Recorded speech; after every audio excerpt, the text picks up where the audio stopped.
भगवान विष्णु ने ब्राह्मणी का उद्धार किया। जैसा मैं नीतू पांडे यूट्यूब चैनल पर सबका स्वागत करती हूँ। इस कथा का वर्णन स्कंद पुराण में मिलता है। कहते हैं संसार में ही जन्म और मृत्यु का रहस्य छुपा है। हाँ बिल्कुल, ईश्वर ने गुप्त रूप से हमारे लिए अनेक सुविधाएं इस पृथ्वी पर उत्पन्न कर रखी हैं। जिस तरह से आयुर्वेद से हर तरह की बीमारी का इलाज संभव है, उसी तरह से अपने अच्छे कर्मों को भोग कर मनुष्य अपना अच्छा जीवन जी सकता है। ठीक उसी तरह भगवान श्री हरि नारायण का भजन कीर्तन एवं नाम जप करने पर मृत्यु तक को भी जीता जा सकता है। पर भाई ज़्यादा दिन रहकर करोगे क्या? ज़्यादा से ज़्यादा असीमित शक्ति मिल जाने पर लोगों का भला करोगे। ऐसा करते करते बहुत दिन हो जाने पर मनुष्य बोर हो जाता है और खुद ही समाधि ले लेना पड़ता है, यानी इच्छा मृत्यु का वरदान। तब भी मृत्यु अटल ही है ना, जो इस संसार में मुक्त होने के लिए हरि कीर्तन ही करना पड़ता है और हरि कीर्तन ही करना चाहिए। तो इस तरह से कथा आरंभ करते हैं। ब्रह्मा जी नारद जी को कथा सुनाते हुए कहते हैं, स्त्रियों और पुरुषों ने जन्म से लेकर जो पाप किया है वह सब कार्तिक के मास में दीपदान से नष्ट हो जाता है। हे नारद, इस विषय में तुमसे एक प्राचीन इतिहास का वर्णन करता हूँ। पहले के समय में द्रविड़ देश में एक वृद्ध नामक का ब्राह्मण रहता था। उसकी स्त्री बड़ी दुष्ट प्रवृत्ति की और दुराचरण गंदे आचरण वाली थी। उसके संसर्ग दोष से, उसके संगत से पति की आयु छीन हो गई और वह मृत्यु को प्राप्त हो गया। पति के मर जाने पर भी वह विशेष रूप से व्यभिचार गलत काम में लग गई। उसको समाज की निंदा से कोई भी लज्जा नहीं आती थी। उसके न तो कोई पुत्र था और न ही भाई। वह सदा भिक्षा के अन्न का भोजन करती थी। अपने हाथ से बनाए हुए शुद्ध और स्वल्प अन्न को कभी न खा कर, यानी मांग कर लाए हुए बासी भोजन को ही खाया करती थी, यानी अपने से पका कर कोई भोजन नहीं खाती थी। दूसरे के घर रसोई बनाया करती थी और तीर्थ यात्रा आदि से दूर रहती थी। उसने कभी भी कथा भी नहीं सुनी थी। एक दिन तीर्थ यात्रा में लगा हुआ कोई विद्वान ब्राह्मण उसके घर पर आ गया। उसका नाम कुत्स ब्राह्मण था। उसको व्यभिचार गंदे आचरण में आसक्त देखकर उस ब्रह्मर्षि श्रेष्ठ कुत्स ने कहा, हे मूढ़ नारी, तू मेरी बात को ध्यान से सुन। पृथ्वी आदि 5 भूतों से बने हुए और पीव एवं रक्त से भरे हुए इस शरीर को क्यों मोह करती है, जो केवल दुख का ही कारण है? तू क्यों पोसती है इसे? अरे यह देह पानी के बुलबुले के समान है। एक दिन इसका नाश तो अवश्य ही होना है, निश्चित है। इस अनित्य शरीर को यदि तू नित्य मानती है तो अपने मन में बैठे हुए इस मोह को विचार पूर्वक त्याग दे। इस शरीर का मोह छोड़ दे। सबसे श्रेष्ठ देवता भगवान विष्णु का चिंतन कर और उन्हीं की लीला कथा को आदर पूर्वक सुन ले। और जब कार्तिक मास आए तब भगवान दामोदर की प्रीति के लिए स्नान दान आदि कर दीपदान दे। भगवान विष्णु की परिक्रमा करके उन्हें प्रणाम कर। यह व्रत विधवा और सौभाग्यवती सभी स्त्रियों के करने योग्य है। यह सब पापों की शांति और समस्त उपद्रवों का नाश करने वाला है। कार्तिक मास में निश्चय ही दीपदान भगवान विष्णु की प्रसन्नता के लिए बढ़ाने वाला है।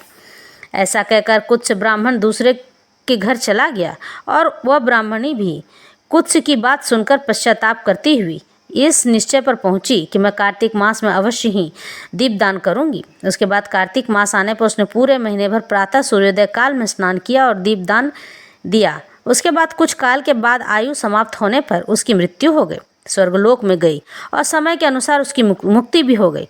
कार्तिक के व्रत में तत्पर हो दीपदान आदि करने वाला जो इस दीपदान का इतिहास सुनता है वह मोक्ष को प्राप्त होता है। अब हम जानते हैं कि दीपदान किस तरह से किया जाता है। इस नियम का पालन आप सभी कर सकते हैं और इन मंत्रों को भी जप सकते हैं।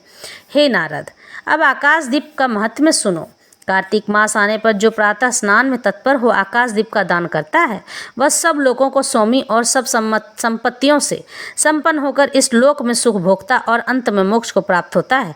इसलिए कार्तिक के मास में स्नान दान आदि कर्म करते हुए भगवान विष्णु के मंदिर के कंगूरे पर, यानी कि किनारे पर 1 मास तक अवश्य दीपदान करना चाहिए।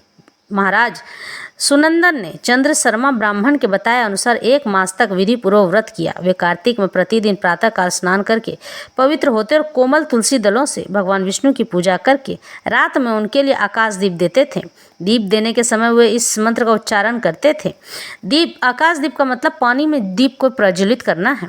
दामोदराय विश्वाय विश्वरूप धराय च नमस्कृत्वा प्रदास्यामि व्योम दीपम हरिप्रियम। यह प्रातः काल वाले मंत्र के लिए है। मैं सर्वस्वरूप एवं विश्वरूपधारी भगवान दामोदर को नमस्कार करके यह आकाश दीप देता हूँ जो भगवान को परम प्रिय है। हे देवेश्वर, इस व्रत से आप में मेरी भक्ति बढ़े। इस भाव से प्रार्थना करके राजा सुनंदन दीपदान करते थे। ब्रह्म मुहूर्त में उठकर वे पुनः आकाश दीप देते थे। उनका प्रातःकाल स्नान और भगवान विष्णु की पूजा का क्रम नियम पूर्वक चलता रहा। मास की समाप्ति पर उन्होंने व्रत का उद्यापन करके आकाशदीप के नियमों को भी समाप्त किया और ब्राह्मणों को भोजन कराकर इस विष्णु व्रत की पूर्ति की। इस पुण्य के प्रभाव से राजा ने इस लोक में स्त्री, पुत्र, पौत्र और स्वजनों के साथ, अपने परिवार वालों के साथ लाख वर्षों तक पार्थिव भोगों का उपभोग किया और अंत में स्त्रियों सहित सुंदर विमान पर चढ़कर 4 भुजाधारी शंख, चक्र, गदा आदि आयुधों से सुशोभित पीताम्बरधारी विष्णु का सदिव्य शरीर पाकर मोक्ष का आश्रय लिया। वे विष्णु लोक में भगवान विष्णु के ही समान सुखपूर्वक रहने लगे। इसलिए कार्तिक मास में दुर्लभ मनुष्य जन्म को पाकर भगवान विष्णु को प्रिय लगने वाले आकाशदीप का विधि पूर्वक दान देना चाहिए। जो संसार में भगवान विष्णु की प्रसन्नता के लिए आकाशदीप देते हैं, वे कभी अत्यंत क्रूर मुख वाले यमराज का दर्शन नहीं करते हैं।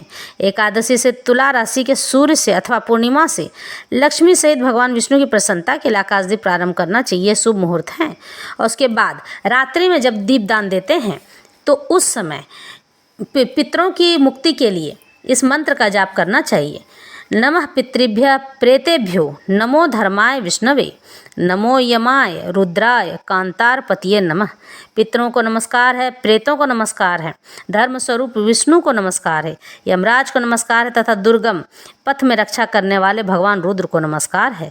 इस तरह से रात्रि में दीपदान करना चाहिए ताकि आपके पितर अगर नरक में भी हैं तो वहाँ से छूट जाएं। इस मंत्र से जो मनुष्य पितरों के लिए आकाश में दीपदान करते हैं और उनके वे पितर नरक में हो तो भी उत्तम गति को प्राप्त होते हैं।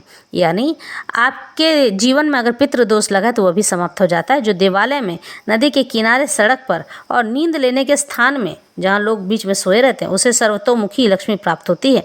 जो ब्राह्मण या अन्य जाति के मंदिर में दीपक जलाता है वह विष्णु लोक में प्रतिष्ठित होता है। जो कीड़े मकोड़े और कांटों से भरी हुई दुर्गम एवं ऊंची नीची भूमि पर, जमीन पर दीपदान करता है वह नरक में नहीं पड़ता है।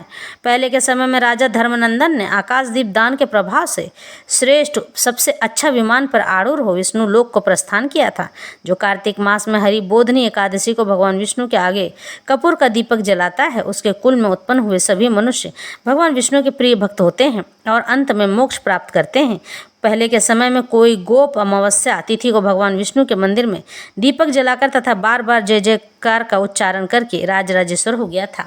इस तरह से हमें मुक्ति के लिए अपने आने वाले कुल के का इंतज़ार नहीं करना चाहिए, बल्कि हम अपनी मुक्ति का उपाय अपने जीते जी कर सकते हैं। ईश्वर ने हमारे लिए इतनी सुविधा दे रखी है, लेकिन फिर भी मनुष्य अलग अलग गंदे कामों में विचरण करते रहता है। बाहर का गंदा भोजन खाना, मुख से गंदी बातें करना और इस तरह से कई अन्य तरह की बातें करना जो आपको पाप का भागी बनाता है। आप अपने पुण्य कर्म को यहीं पृथ्वी पर रहकर भोग सकते हैं और पुण्य कमा सकते हैं, ईश्वर से प्रीति कर सकते हैं। आज की कथा यहीं संपन्न होती है, फिर मिलेंगे।